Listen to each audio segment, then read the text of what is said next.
வேண்டும் அப்படின்னு எத்தனையோ ஆன்மீகவாதிகள் இந்தியாவில் இருக்கிறாங்க, உலகம் ஃபுல்லாக இருக்கிறாங்க. ஆனால் எல்லா ஆன்மீகவாதி பேசுறது அவங்க 40 வயசு 45 வயசுக்கு மேலே தான் கேட்பாங்க.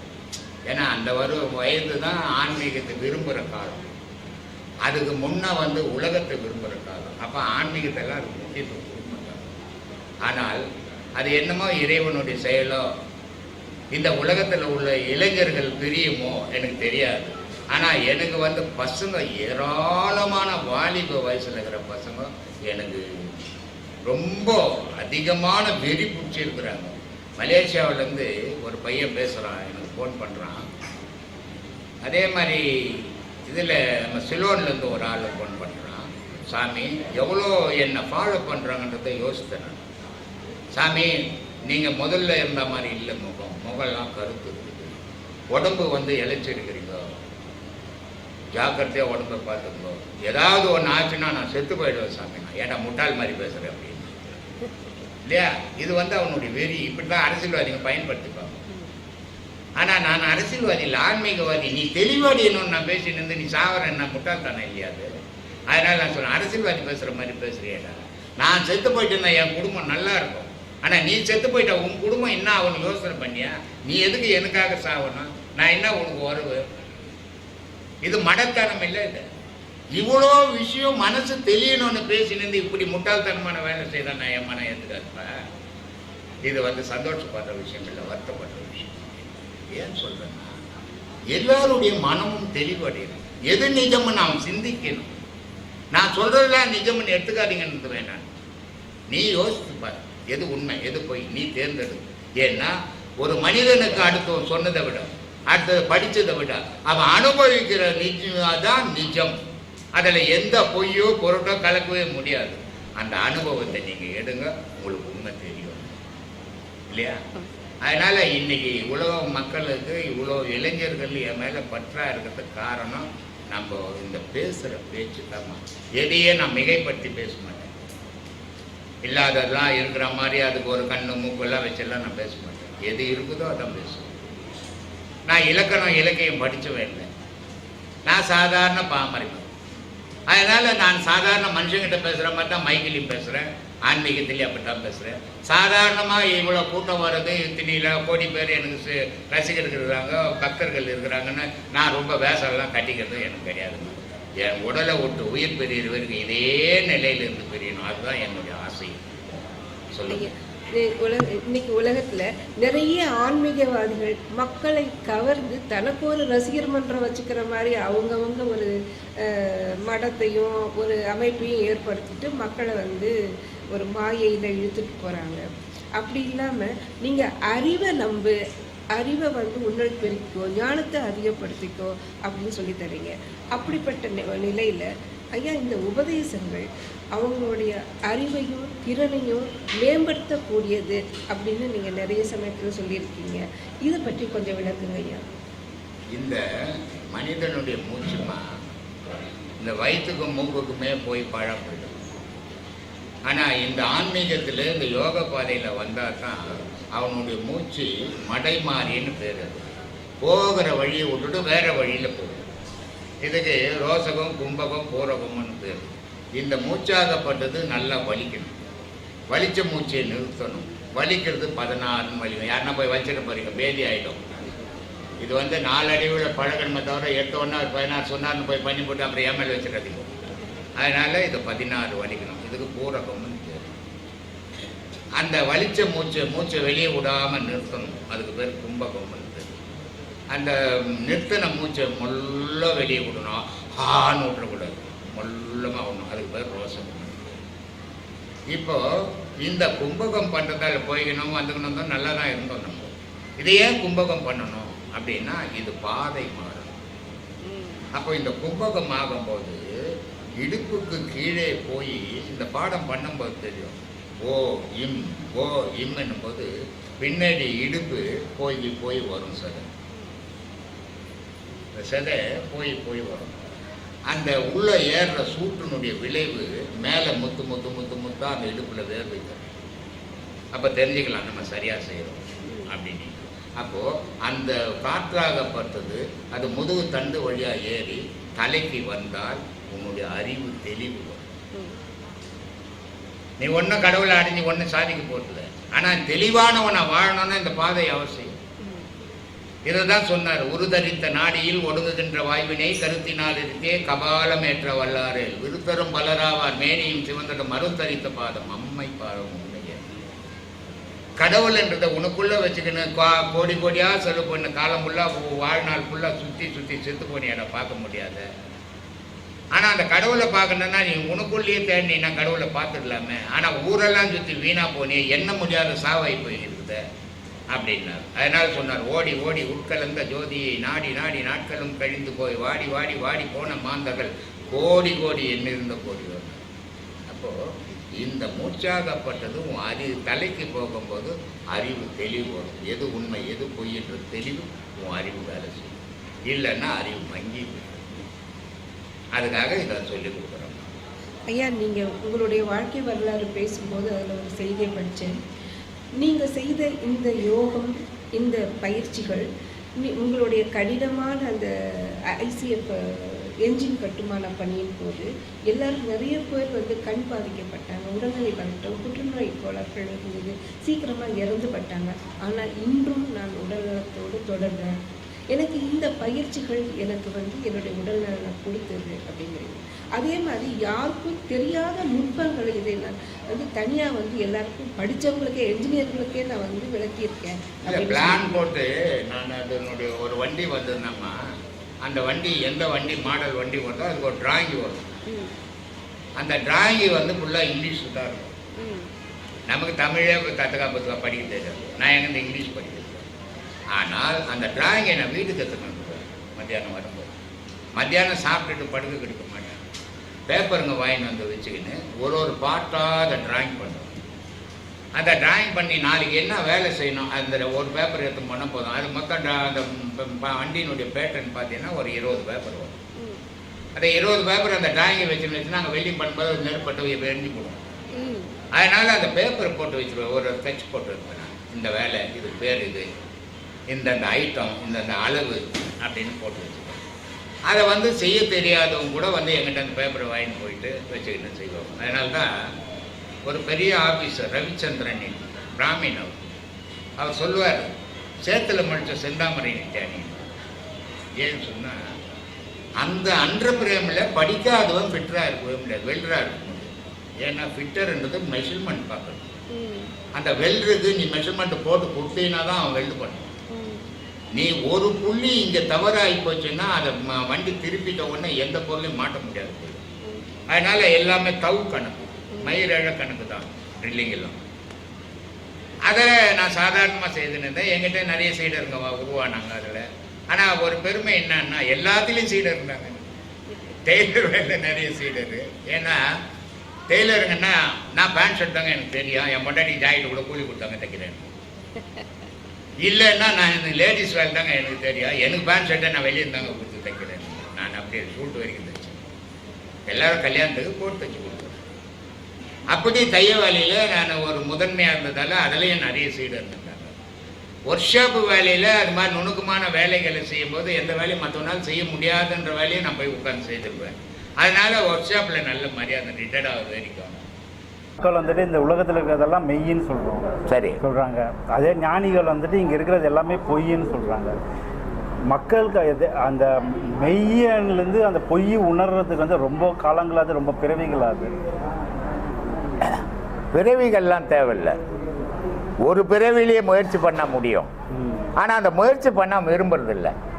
இப்போ நம்ம என்ன சொல்கிறோம், இந்த உடலை பார்த்து மெய் வாய் கண் மூக்கு செவி இல்லையா, இது 5 பஞ்சபூதங்கள், இது 5 பஞ்சரந்தியங்கள்,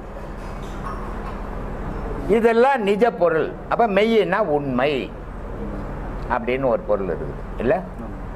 இது மனித இனத்துக்கு. ஆனால் ஞான இனத்துக்கு என்ன சொல்கிறான், பொய்டா இதெல்லாம். சரி, அவன் சொன்னது சரியா நம்ம சொல்கிறது சரியா அப்படின்னு பார்த்தா அவன் சொன்னது தான் சரியாக இருக்குது. ஏன்னா அவன் ஏன் பொய்ன்னு சொன்னான்னா, இன்னைக்கு இருக்குது இது, நாளைக்கு இல்லாமல் போயிடுது இது. அப்போ அவன் சொன்னது தானே நிஜமாக இருக்குது. அதனால் சொன்னான், காயமே இது பொய்யடா சிவ காற்றடித்த பையடா. மாயனாரா குயவன் செய்த மண்ணு பாண்டம் ஓடடா, வெளுத்த நரம்பையும் உளுத்த சதையும் இழுத்து கட்டிய கூடடா, வெந்த சோத்தையும் நொந்த காய்கறி போட்டடைத்த பையடா, காயமே இது பொய்யடா சிவ காற்றடித்த பையடா. இல்ல அப்ப இத பொய்யன்ட்டான். உன்னர்த்தம் சொல்றான், ஐயோ ரொம்ப 10 மாசமா ரொம்ப பதமா செய்து எத்தனை வந்த பொருள் பாயுது, ஆனா இவ்வளவு பதமா செய்து எந்த போட்டு ரோட்ல ஓடிச்சுட்டுமாப்பா. அதனால சொல்றான், நந்தவனத்தில் ஓராண்டி. நந்தவனம்னா தாயினுடைய கர்ப்பம், நந்தவனமா தாயினுடைய கர்ப்பம் வந்து ஒரு பள்ளி அறையான் அது. அதனால சொல்றான், அது நந்தவனம்டா தாயினுடைய வயிறு அப்படின்றான். நந்தவனத்தில் ஒரு ஆண்டி 4 குயவனாய், நந்தவனத்தில் ஒரு ஆண்டி 4 மாதமாய் குயவனை வேண்டி.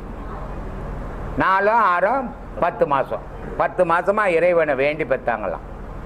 அதனால நந்தவனத்தில் ஒரு ஆண்டி 4 மாதமாய் குயவனை வேண்டி கொண்டு வந்தாண்டி ஒரு தோண்டி கூத்தாடி கூத்தாடி போட்டு உடைத்தாண்டி.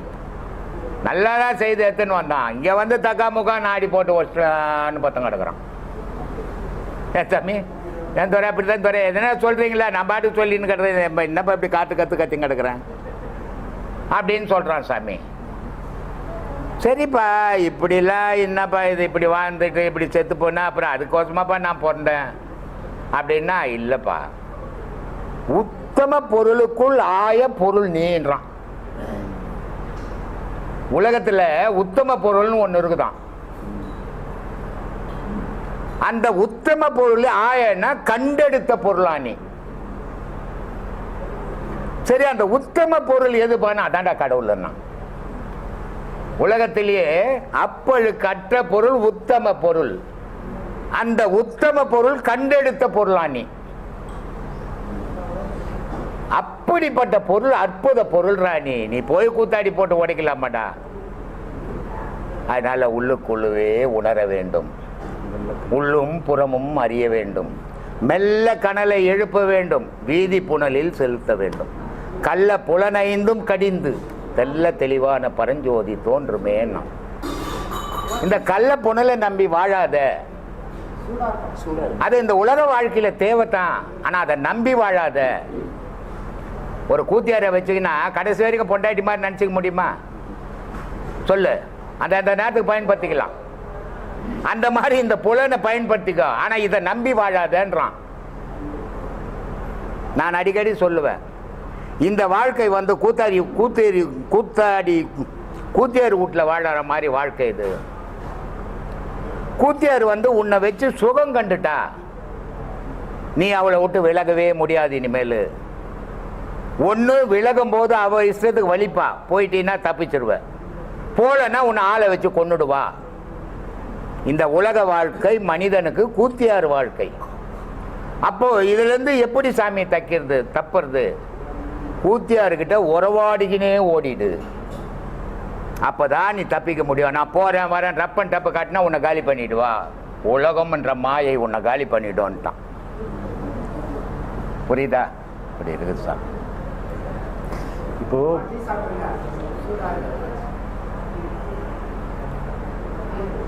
வந்துட்டு நம்ம உடல்ல எங்க இருக்கு, ஏன்னா இப்போ காலில் அடிபடுதுன்னா மனசு வந்து கால் மேலே அதுலேயே தான் என் மனசு நிற்குது. சப்போஸ் நான் அமெரிக்காவில் நினச்சேன்னா அங்கேயே தான் மனசு ஓடிது. அப்போ நம்ம மனம்ன்றது நம்ம உடம்புல இருக்கா, இல்லைன்னா வந்து நம்ம எண்ணம் எப்படி ஓடுதோ அதுக்கேற்ற மாதிரி மனம் ஓடிடுது. மனம்ன்ற ஒரு பொருள் உடலில் கிடையாதுப்பா. மூக்கு இருக்குது, காது இருக்குது, கண் இருக்குது, வாய் இருக்குது, உள்ளே பார்த்தீங்கன்னா ஈரல் இருக்குது, நுரையீரல் இருக்குது, கல்லீரல் இருக்குது, மண்ணீரல் இருக்குது, இது மாதிரி ஒரு பொருள் இருக்குது இல்லை. ஆனால் மனம்ன்ற ஒரு பொருள் கிடையாது. ஆனால் இருக்குது, அது இல்லைன்னா நீ இருக்க மாட்ட, மறைமுகமாக இருக்குது.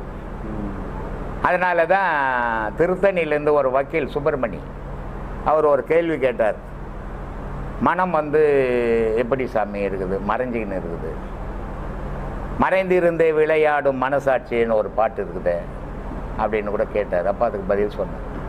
அப்போது மனம் என்ற பொருள் எடுத்து காட்டக்கூடிய பொருள் இல்லை.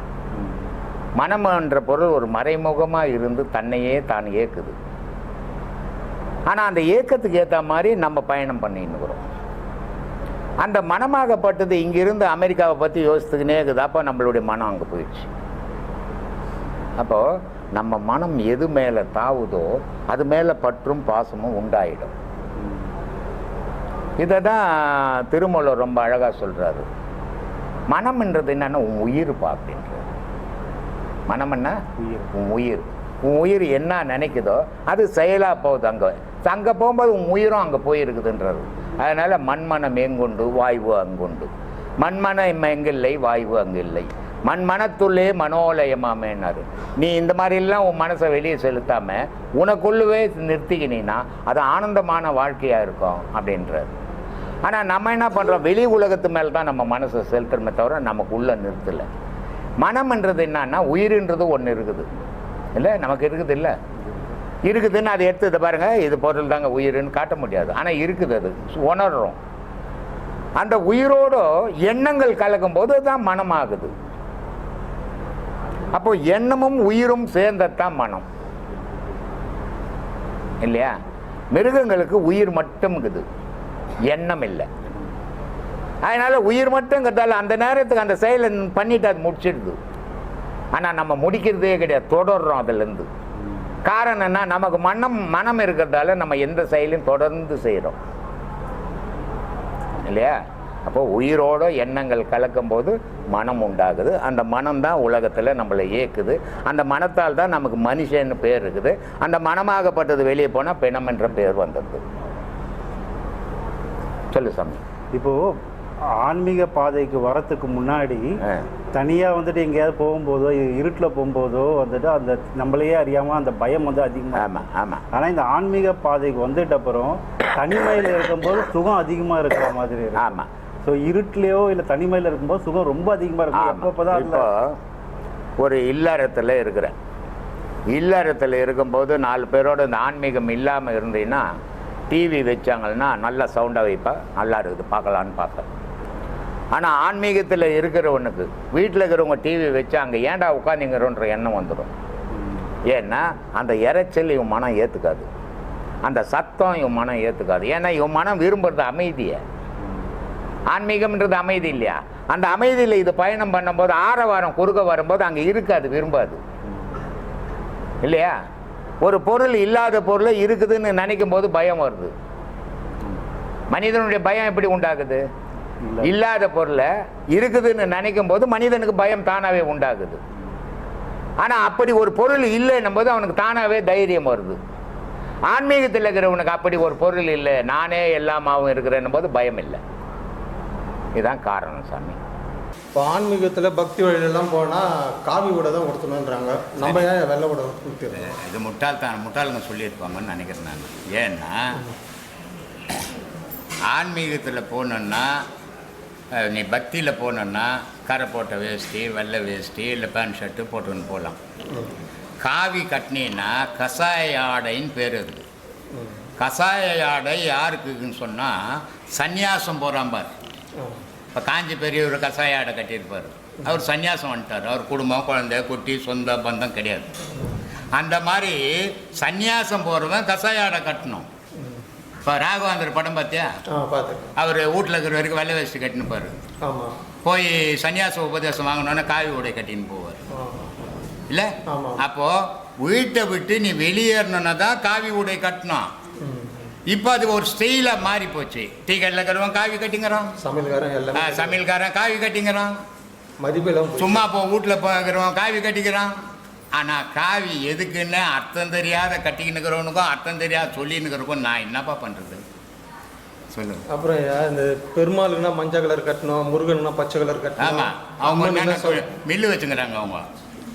அவங்க மேல் லோகத்தில் தறிமை நெய்கிறாங்க. அவர் பெருமாள் சொல்லிட்டு வர போப்பா எனக்கு பச்சை வேஷ்டி கட்டி செய்து கொடுத்துருப்பா, முருகர் சொல்கிறார் காவி செய்து கொடுப்பா. அந்த பொம்பளை போகுது அந்த மகாகாலின்னு ஒன்று சொல்கிறாங்களே, அது பட்டு போடுவேன், நல்ல சிவப்பு கலரில் போட்டு. ஏன்பா மனுஷனுடைய கற்பனைப்பா இது. மனசை சுத்தம் பண்ணுறான்னு சொல்கிறான், துணியில் என்ன ஆகுது? இன்றைக்கி காவி கட்டிங்கிற தூக்கி விசிறி போட்டு போகிறேன், நாளைக்கு கீஞ்சி போச்சுன்னா இல்லை? அப்புறம் அந்த அது என்ன முருகருக்கு கொடுத்துடுவியா? முருகர் வீட்டில் படம் வச்சுக்கிறீங்கள, படம் வச்சுக்கின்னு இந்து மதத்தில் கும்பிட்டுக்கினே இருப்பான். திடீர்னு கிறிஸ்துவ மதத்துக்கு மாறிட்டு இருப்பான். அவன் ஏதோ ஒரு காரணத்துக்கு மாறி இருப்பான். உடனே இந்த ஃபோட்டோலாம் எடுத்து எங்கன்னா மத்தையில் வச்சுருப்பான். அப்போ இந்த சாமி செத்து போச்சு, இவ்வளோ நாள் இந்த சாமி காப்பாற்றல, இவங்க அப்பா இவங்க அம்மா இவங்க ஆத்தா எல்லாம் காப்பாற்றலையா? இனிமேல் தான் அந்த புது சாமி வந்து காப்பாற்ற போதா? இல்லை நம்ம வீட்லேயே ஃபோட்டோ வச்சுக்கின்னு பெரிய பூஜைலாம் போடுவோம். அந்த கண்ணாடி ஒழிஞ்சு போய் அது மழை தண்ணி போட்டு அந்த பேப்பரை கிழிஞ்சு போச்சுன்னு எதுவுமே குப்பையில் போடுவோம். அப்போ சாமி எதுவுமே குப்பையில் போடுவியா? எப்படி நியாயம் இது? கோயில் எடுத்து போய் வச்சுருவாங்க. கோயில் கிழிஞ்சு போன பிறகு கோயிலில் எங்கே இப்போ குப்பையில தான் போடுவேன். இது கடவுள் படத்தில் இல்லை, கடவுள் துணியில் இல்லை, கடவுள் மனசில் இருக்கிறான். அந்த மனசை சீர்படுத்தி அதை அறிய கற்றுக்குங்க. அதுதான் கடவுள் வழிபாடு. அப்படி பார்த்தா வெள்ளை கலர்ன்றது விதவைங்களா? வெள்ளைன்றதுனால கடவுள் ஒன்றும் வெள்ளை தறி போட்டுக்கணும் இல்லை. வெள்ளை கட்டுறது எதுக்குன்னா, கலரு கட்டினீங்கன்னா உனக்கு ஆட்டோமேட்டிக்காக மனம் தடுமாறும். வெள்ளை கட்டினீங்கன்னா உனக்கு மனம் அவ்வளோ சீக்கிரம் தடுமாறாது. அதனால தான் வெள்ளை ஆடை கட்டுங்கன்றது. இப்போ கோயிலுக்கு போகிறீங்க, தேங்காய் பூவு பழம் வெத்தலை பாக்கு கற்பூரம் ஊதுவத்தி எல்லாம் எடுத்துன்னு போய் ஐயர்கிட்ட கொடுத்துட்டு நிற்கிறீங்க. எல்லாம் கடன் ஒரு 500-600 கடன் வாங்கி எல்லாத்தையும் வாங்கின்னு கோயிலுக்கு போய் வரேன், கோயிலுக்கு போகிறோம் தெரு ஃபுல்லாக சொல்லிவிட்டு போய் ஐயர்கிட்ட கொடுத்துட்டு நீங்கள் நின்று கிடக்குறீங்க. நீங்கள் தானே கும்பிடணும் வாங்கிட்டு போனது. கடன் வாங்கிட்டு போனீங்க. சாமி நீங்கள் கும்பிட்டீங்களா? நீங்கள் வாங்கிட்டு போனதை வச்சுன்னா ஐயர் சாமி கும்பிட்டுங்கிறாரு. இது என்னடா நியாயம் சொல்லு? நீ உன் மனசுக்கு என்ன தெரியுமா அது சொல்லு கும்பிட்டு வாய. நீ என்னத்து கூலி கொடுத்து கும்பிட்டுன்னுக்குற? அது ஒரு தர்ஷன போட தான் இல்லையா? அங்கே போனீங்கன்னா தேங்காய் உடைப்பாங்க. இது யாருக்கு வாங்கிட்டு போகிற? சாமிக்கு வாங்கிட்டு போனேன். தேங்காய் உடைச்சுன்னா சாமி பக்கம் தானே வைக்கணும். அது என்ன உன் பக்கம் வச்சுக்கிற? யோசித்தீங்களா? ஒரு நாள் நான் யோசித்தீங்களா? ஒரு ஐயரையாவது கேட்டிங்களா? இல்லை எந்த ஐயராவது பதில் சொன்னானா இதுக்கு? சாமிக்கு வாங்கிட்டு போன தேங்காய் உடைச்சா சாமி பக்கம் வைக்கணும். சரி ஐயரை விட்டுரு, அவருக்கு தெரியல பாவம். நீ வீட்டில் வந்து சாமி கும்பிட்டு தேங்காய் உடைக்கிற, அதையும் உன் பக்கமே வச்சுக்கிற, சாமி பக்கம் வைக்க மாட்டுற, சாமிக்கு ஓட தான் காட்டுற. இது என்னடா நியாயம் இது? எப்படிப்பா? இல்லை இப்போ உங்கள் பேச்சை கேட்டேன்னா இந்த தடவை அடையா பேச்சை கேட்டு கட்டினா பேச்சை கட்டியா பச்சை கட்டினா வெள்ளை வச்சுட்டு இல்லையா? அதனால கட்டினேன். இல்லையா? தோ விற்குதப்பா. சுசீந்திரம் போய்க்கிறியா? போனது இல்லையா? அங்கே போனீங்கன்னா கோயிலுக்கு பேண்ட்டு ஷர்ட்டு போட்டு போனாலும் இது போட்டு கரையில் எல்லாம் போட்டுன்னு போனீங்கன்னா இல்லைங்க வேஸ்ட் இல்லைங்கன்னா வாடகை இருக்குது பாரு, அதை கட்டின்னு வாங்குவோம். அப்போ தான் உள்ளே சேர்ப்பான். அது மாதிரி இதோ விற்குதப்பா. இங்கே 350 ரூபா கொடுத்தீங்கன்னா வேஸ்ட்டுன்னு டவுலும் கொடுக்க போகிறோம். அதனால் கடவுள் வந்து எதை விரும்புகிறான்னு பார்க்கணும். அதில் நல்லா அழகாக சொல்லுவார். இந்த தேங்காவை ஏண்டா உன் பக்கம் வச்சுக்கிற அப்படின்னா, கடவுளுக்கு வெள்ளையாகுதுரா மனசு, உன் மனசு கருப்பாகுதுரா. ஆனால் உன் மனசு வெள்ளையாக இந்த தேங்காய் முடி மாதிரி ஆகணுன்றான். அதுக்காக அந்த தேங்காவை பார்த்துக்கினே இரு. சாமியே நீ தான், உனக்கு தான் வச்சுக்குது அது அப்படின்றான். அதனால் சொல்கிறான், அகங்காரம் முள்ளடிக்கு ஐமுள்ளனை சுட்டறுத்து தூங்காமல் தூங்கி சுகம் பெறுவது எக்காலம். தேங்காய் கருணை வெள்ளம் தேக்கிருந்து உண்பதற்கு வாங்காமல் விட்ட குறை வந்தெடுப்பது எக்காலம். தேங்காய் கருணை வெள்ளம் தேக்கிருந்து உண்பதற்கு வாங்காமல் விட்ட குறை எக்காலம். ஓயா கவலையினால் உள்ளுடைந்து வாடாமல் மாயா பிறவி மயக்கறுப்பது எக்காலம். அப்போது இந்த தேங்காய் முடி மாதிரி மனம் ஆகணும். அப்படி ஆனால் நீ கடவுளில் பாதிதான். தேங்காய் வைத்துன்னு போய் சாமிக்கு வைக்காத, உனக்கு வச்சுட்டு ஓட்டை சாமிக்கு வச்சுட்டு ஏமாத்துறது இல்லை சாமியை. சாமி ஏமாத்தின்னு தானே இருக்கிறப்போ தெரிஞ்சுக்கோ. வெத்தலைன்னா காற்று. வெத்தலை பாக்கு நான் கிண்டலுக்கு சொல்லுவேன். வெத்தலை பாக்கு வாங்கிட்டு போய் வைக்கிறீங்கப்பா சாமிக்கு, கூட கொஞ்சம் புயலை வச்சா வெத்தலை பாக்கு போட்டு நல்லா அடைக்கி நிற்குமாப்பா 2 மணி நேரம் தமாசு. ஏன்னா அது எதுக்கு வைக்கிறேன்னு ஐயருக்கும் தெரியல. எத்து போனோன்னு சாமி இதெல்லாம் எதுக்கு வைக்கிறோன்னு இவனும் கேட்கல, அவனும் சொல்லலை. வெத்தலைன்னா காற்று, பூன்னா ஆகாயம், பழமன்னா மண், கற்பூரம்னா நெருப்பு, பாக்குன்னா தண்ணி இல்லையா? இது எல்லாம் 5 பஞ்சபூதத்தை கும்பிட்டுட்டு தேங்காவை மாதிரி ஆயிடணும். நான் உள்ளொன்று 5 பொருளையும் வச்சு தேங்காவும் உடைக்கிறேன். இதெல்லாம் தெரிஞ்சுக்காமல் நான் கோயிலுக்கு போகிறேன்னு டமார் அடிச்சுன்னு போகிறோம். சும்மா கூட போகிறதில்ல. ஏன்பா போய் உட்கார். அப்புறம் உங்களை பார்க்கலான்ட்டு முதல் தடவை நான் வந்தேன். நான் முதல் தடவை ஒரு தடவை வரும்போது அது வந்து உங்களுக்கு சொல்கிறேன், வண்டி எடுத்துன்னு வந்திருந்தேன். நான் இவரை பார்க்கலான்ட்டு யூடியூப்பில் பார்த்துருந்தேன். 1 வருஷமாக 1.5 வருஷமாக பார்த்துருந்தேன். சரி. வண்டி எடுத்துன்னு வந்திருந்தேன். மகப்பேர்லேருந்து அரண்வாலி தாண்டுவா வண்டி ரிப்பேர் ஆகிடுச்சு. சரி. ஞாயிற்றுக்கிழமை சமயத்தில் தான் வந்தேன் நான். முதல்ல அட்ரஸ் தெரிஞ்சுக்கலாம் எப்படி இருக்குதுன்னு பார்க்கலான்ட்டு. வரவில்லை, வண்டி சீஸ் ஆகி நின்றுச்சு. என்னடா இது முதல் பார்க்க போகிறோமே இப்படி ஆயிடுச்சுன்ட்டு ஒரு குட்டி யானையை பேசி வண்டியில் ஏற்றின்னு எடுத்துன்னு போயிட்டு 2000 ரூபாய் செலவாயிடுச்சு. வீட்டில் போனோட சொன்னேன் இது மாதிரி செய்யக்கூடிய எல்லாம் நல்லதுக்கு தான் நாங்கள் வீட்டில் ஏதோ நல்லதுன்ட்டு.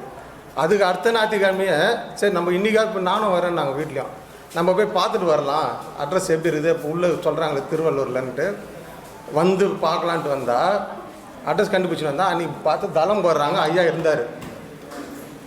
இன்னும் ஒரு நாங்கள் அந்த வந்த அன்றைக்கி ஐயா இல்லை, கோயிலே மூடி இருந்தது வண்டி ரிப்பேர் ஆகும்போது.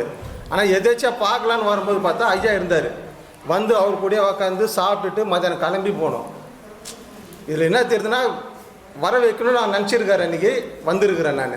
அன்றைக்கி வராத நான் இல்லை நீ வராதன்னு திரும்பி போக சொல்லியிருக்கிறாரு. வெளிநாட்டில் நிறைய உட்கார்ப்பா வெளிநாட்டில் நிறைய பேர் சொல்லுவாங்க, சாமி என்னுடைய கனவுல வந்தீங்க சாமி, தலையை தொட்டு ஏதோ பண்ணுறீங்க சாமி. நிறைய இந்த ஹைதராபாத் பக்கம், இந்த Singapore, Malaysia, Canada, England, Switzerland, இங்கே இருந்தெல்லாம் இந்த மாதிரி போனவங்க வரும். ஆனால் பாவம் அவங்க வர வாய்ப்பு கிடைக்குது.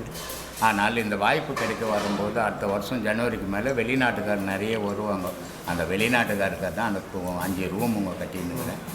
அது ஆண்டவன் தான் இருக்கணும், மீதி வந்து இப்போ கூட ஒருத்தர் அன்னதானத்துக்கு டொனேஷனும் கட்டட டொனேஷன்னு 2 கவர் கொடுத்துக்கிறாரு. எவ்வளோன்னு தெரியாது, வாங்கி வச்சுருக்கிறேன். இது மாதிரி எல்லோரும் இந்த மாதிரி நன்கொடை செய்யும்போது இது நம்ம நம்ம இப்போ ஒரு கோவிலுக்கு போகிறோம், அங்கே சாமி கும்பிட்றோம், அங்கே உட்காடுறோம், இழப்பாடுறோம். ஆனால் நம்மளா கட்டணும், யாரோ கட்டி வச்சது நமக்கு பயன்பட்டது. நம்ம ஏன்னா செய்து வச்சா அடுத்த ஜென்ரேஷனுக்கு பயன்படும். இதுதான்ப்பா மனிதன், மற்ற மிருகங்கள் செய்ய முடியாது, மனிதன் செய்யக்கூடிய வேலை இது. ஆனால் அதுக்கு மனசு ஓணும். மனசு இருக்கிறவங்க செய்வோம், மனசு இல்லாதவங்க செய்வோம். இல்லை கோடீஸ்வரனா ஏழையான்றதே பிரச்சனையே இல்லை. ஏழைகள் கூட உதவி செய்வாங்க, கோடீஸ்வரன் கூட உதவி செய்ய மாட்டான். அதனால் மனம் சீராக இருந்ததுன்னா இந்த மாதிரி நல்ல காரியங்கள் செய்யும்போது காலத்துக்கும் உன்னுடைய உழைப்பு இந்த உலகத்திலே நிற்கும். அதுதான் முக்கியம். அதை தான் செய்துன்னுக்கிறேன். நன்றி. கண்டிப்பாக ரொம்ப நல்லபடியாக முடியும். நன்றி. சாமி ஆத்மானுக்கும் என் பேர் சங்கர். என் பேர் சங்கர். சரி. புத்தூர்லேருந்து வரேன். புத்தூர். போன மாதம் நானும் எங்கள் மனைவி அவங்க உபதேசம் இருக்கோம். சரி. இந்த 1 மாதமாக நாங்கள் பாடம் படிச்சுருக்கேன். சரி. ஆனால் பாடம் படிக்கும்போது ஒரு மணி நேரம் நீங்கள் சொல்லியிருக்கீங்க. ஆமாம். ஆனால் 1 மணி நேரம் எங்களால் பண்ண முடியல. இல்லை, எடுத்த உடனே 1 மணி நேரம் பண்ண முடியாது. 15 நிமிஷம் தான் பண்ண முடியும். அதுக்கு மேலே மூச்சு தண்ணறம், கண்ணுக்கெல்லாம் இது வந்துடும். சரி. மைக்கெல்லாம் விட்டுடும். மைக்கை வச்சுக்கப்பா, அந்த மைக்கில் விட்டுடு. Okay okay. அதனால் முதல்ல ஆரம்பத்தில் அப்படி தான் இருக்கும். போக போக போக போக அதை நீ 1 மணி நேரம் எடுத்துன்னு வரணும். சரி சரி. 1 மணி நேரம் இதில் எடுத்துன்னு வந்தீங்கன்னா தான் 2வது பாடம் 1 மணி நேரம் 50 நிமிஷம். அது 5-10 இடம், அது 5 நிமிஷம். அப்போ 50 நிமிஷம் அது. அப்போ நீ இந்த பாடத்தில் நீ 1 மணி நேரம் உட்காந்தீங்கன்னா தான் அடுத்த பாடத்தில் 1.5 மணி நேரம் உட்கார முடியும். இதுலேயே உன்னால் உட்கார முடியல, 10 நிமிஷம் தான், 5 நிமிஷம் தான்னா 2வது பாடம் வாங்கும்போது உன்னால் சுத்தமாக உட்கார முடியாது. அதனால தான் இதை 1 மணி நேரம் கண்டினியூ பண்ணிக்கோங்க. இதுக்கு 1 மணி நேரம் உங்களை மறந்து நீங்கள் பாடம் பண்ணிங்கன்னா அடுத்த பாடம் உங்களுக்கு ஈஸியாக வரும். அந்த பாடம் பண்ணும்போது என்ன பண்ணுறாங்க, இதுக்கு முன் நார்மலாக இருக்கும்போது எந்த ஒரு கெட்ட இதுவும் வரமாட்டாங்க. ஆமாம். இந்த பாடத்தில் உட்காரும்போது ஆமாம், நம்ம என்னென்ன வெளி உலகத்தில் என்னென்ன செய்கிறோமோ அத்தனையும் நம்ம. ஆமாம். இது எப்படின்னா குப்பை கொட்டி வச்சுக்கிறதில்ல, அது கம்மன் தான் இருக்கும். அதை போய் கலரி விட்டின்னா அது கண்டது வரும். அந்த மாதிரி தான் இது. இப்போ குப்பை உங்கள்கிட்ட இருந்தது, இப்போ நீங்கள் அதை கலரி விட்டுட்ட, அது போகிற வரைக்கும் அப்படி தான் இருக்கும். ஆனால் ஒரு நாளைக்கு போயிடும். அதை பற்றி கவலைப்படாத, நீ செய்யறதை மட்டும் செய்யறதுக்கு நேரு, அது உனக்கு பலன் தரும். சரி. இப்போ ஒரு இன்னொரு டவுட், இறந்துட்டார். அவர் ஒரு நினைவுகள் என்னென்னா, நான் இறந்துட்டு பிறகு மறுபடியும் நான் கண்டிப்பாக இன்னொரு உறவில் இது நிறைய பேர் சொல்லிடுறது. ஆனால் என்ன சாட்சி இருக்கு? சாட்சி ஒன்றும் இல்லை. என்ன அவர் எந்த பொண்ணு இவர் கூட சொன்னார், புட்டபர்த்தி கூட சொன்னார், நான் பெங்களூரில் பிறக்க போகிறேன்னு. பிறந்துட்டு சொல்லுவாரா, இல்லை நான் பிறக்கிறேன் பாருன்னு சொல்லுவாரா? இந்த மாதிரி நிறைய கதை சொல்லுவாங்க. அந்த கதையெல்லாம் நம்ம எடுத்துக்கூடாது. நம்ம என்ன செய்கிறோம், எதை நோக்கி போகிறோம், அதை மட்டும் செய்யுங்க. ஊரில் இருக்கிறவங்க சொல்கிறதெல்லாம் எடுத்துக்கினா உன் மனசு அது மேலாம் போயிடும், உனக்குள்ளே நிற்காது. சரி சரி. அவர் யாருன்னா என்னுடைய மகன். யார் ஒன்றா இருக்கட்டும், யார் ஒன்றா இருக்கட்டும். எங்கள் அம்மா கூட சொன்னாங்க, நைனா நான் செத்து போட்டேன்னா உன் பொண்ணாக தான் பிறப்பேன்னாங்க. ஆனால் பிறக்கலையே. ஏன்னா அது ஒரு டவுட்டுனால இதெல்லாம் இந்த டவுட்டு செத்தாக்கா ஆளே தெரியாதுப்பா, புருஷன் தெரியாது, இல்லைன்னா டெய்லி வந்துருவாங்க வீட்டுக்கு. சரி. இப்போ என் பொண்டாட்டி செத்து போச்சுன்னு வச்சுக்கோ, என் பொண்டாட்டி சொல்லிவிடும் நான் உன்னை விட்டு போக மாட்டேன்னு சொல்லுவான். ஆனால் செத்த உடனே அவள் டெய்லி வீட்டுக்கு வந்துட்டான்னு வச்சுக்கோ, எனக்கு பிரச்சனையே கிடையாது. ஆனால் வீட்டுக்கு வந்தாலும்னா நான் என்ன வந்தேம்மா அவ கூட செத்து போடுவேன் பயந்து. அதனால் உடல் தான் அடையாளம், உள்ளக்கிறது யாருக்கும் அடையாளம் கிடையாது. உள்ள உன் ஆன்மா எப்படி இருக்குதுன்னு தெரியுமா உனக்கு? உன் உயிர் எப்படி இருக்குதுன்னு தெரியுமா? உன் ஜீவன் எப்படி இருக்குதுன்னு தெரியுமா? ஒன்றுமே தெரியாது. உடல் பார்த்து தான் இது அண்ணன் தம்பி அக்கா தங்கச்சின்னு சொல்கிறோம். உள்ளகிற பொருளை பார்த்து சொல்ல முடியாது. இறந்தா அந்த உடல் தான் மண்ணுக்கு போச்சு, அப்புறம் எத்தை பார்த்து சொல்லுவேன் நீ? அதனால் இந்த மாதிரி கற்பனைக்கெல்லாம் போயிடாதுங்க. பொண்டாட்டி சொல்லிச்சு புள்ள சொல்லிச்சு, பொண்டாட்டி வாடுற வரைக்கும் அப்படி தான் சொல்லும். அது வேலையை முடிச்சுன்னு அது போயிடுச்சு, உன் வேலையை பாரு இனிமேல். அதையே நினச்சின்னு வாழ்ந்தீனாக்கா உன் வாழ்க்கை போயிடும். இந்த ஆணவத்தில் எல்லாருக்குமே நான் சொல்கிறேன், பொண்டாட்டி செத்தாலும் சரி, அது அவங்க கர்மா, அது அவங்களோட முடிஞ்சு போச்சு. இனிமேல் நம்ம அடுத்தது என்ன செய்யணும்னு பார்க்கணும். அதே மாதிரி புருஷன் செத்துட்டா 2 குழந்தைங்களை விட்டுட்டு ஐயோ என் புருஷன் செத்து போட்டாருங்க நான் செத்து போகிறேன்னா அதோட முட்டாள்தன்மை ஒன்றும் இல்லை. 2 குழந்தை யாரு காப்பாற்றுவான்? அதனால் புருஷன் காலம் வந்தது, அவர் இறந்துட்டார். இனி இருக்கிற காலம் என் பிள்ளைங்களை கரையாத்துறன்னு வாழணுமே தவிர அவர் போட்டார் இவர் போட்டார்னு போனவரை கூப்பிட முடியுமா? எவனாவது கூப்பிட்டது உண்டா? அதனால் அதெல்லாம் முடியாது. போனது போயிடுச்சு, நிறைய போகிறத நல்லதாக செய்யுங்க. இப்போ இந்த பாடம் படிக்கும்போது மாம்பழ சாரமாக உட்காந்து இந்த பைக்கில் அடிபட்டுனால இதை சேரில் உட்கார சொல்லி பண்ணலாமா சாமி? பண்ணலாம். சரி, நீ எப்படி உட்காந்துக்கிறியோ அது பிரச்சனையே இல்லை. இது கரெக்டாக ஓடிக்கணும். இதுதான் முக்கியம். கால் எப்படி வச்சுக்கிற, கை எப்படி வச்சுக்கிறேன்றது இல்லை. பத்மாசனம் போடு, சுகாசனம் போடு, வஜ்ராசனம் போடுன்னு வாங்க. நான் அதெல்லாம் சொல்கிறது இல்லை. ஏன்னா அதெல்லாம் போடணுன்னா இளமையில் 10 வயசில் வரணும். அப்போ தான் கால் கையெல்லாம் நல்லா மடியும். 50 வயசு 60 வயசில் வந்துட்டு கால் எங்கே மடியும்? அதனால் அதெல்லாம் நான் சொல்கிறதில்ல. ஆனால் இது மட்டும் சீராக ஓடணும். நீ எப்படியாவது உட்காந்து போ. சரி.